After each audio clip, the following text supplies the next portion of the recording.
Hey everyone, I apologize for doing 2 videos like this back to back. Please let me know if it bothers you too much to the point where I should not do it again. I'm talking about specifically unveiling videos as opposed to reviews of actual product on hand. But this is another LUMIBRICKS set, and this one, unlike the last, is available now. It's the Night Glow Drive-In, $110 US, 15% off though.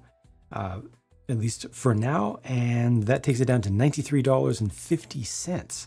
Comes with 2 vehicles, and it's interesting. It's different. Obviously, mid-century Americana. Once again, tons of prints as always.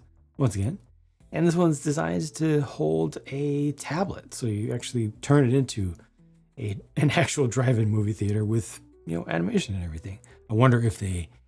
If you buy this, if they have a little reel or something that you can find on their website via a QR code, pinball machine, that's cool.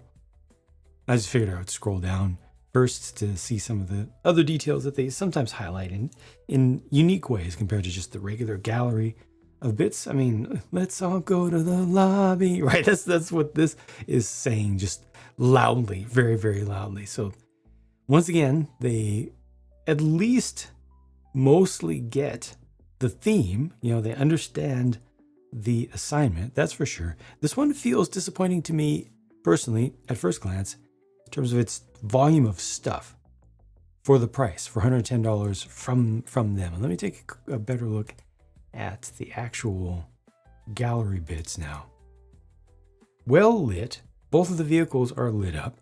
The A-pillar, the windscreen piece for this truck feels a little bit off, feels too modern to me. And then the overhang, the rear overhang on this car over here looks too small, and the wheels are too close in. They need to work on that design, I think, a little bit. This is nice. This is very nice. It's small, but I think it is perfectly fine. I would not. It's not a diner. It's not trying to be a big old restaurant. I think it works well for what it is. Okay, yeah, you take the hoods off of both of those. Don't do that. I don't recommend it. Yeah, other details of the vehicles I think are fine. I don't know what's up with the hair color there, but that's fine. It's something different. I don't mind that. Yeah, this works. This works. It looks right. It looks good. It looks period appropriate. I'm sure the sign is going to be electrifying as it is electrified. Plenty of lighting on that. Pretty good typography this time around.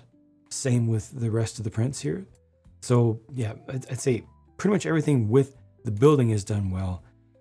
The screen, it's just a screen. How much can you ask for there? Obviously, it's asking us to put a tablet there. I don't really like the stand of the sign there. It feels bulky to me, bulkier than it needs to be, but maybe some of that is just from the angles.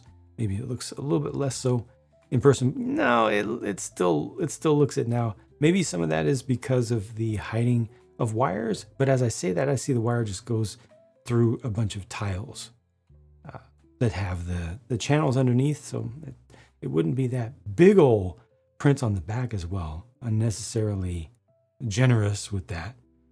Yeah, I think the main post for the sign could have been smaller, but yeah, that's a real nitpick. The vehicles aren't great to me overall.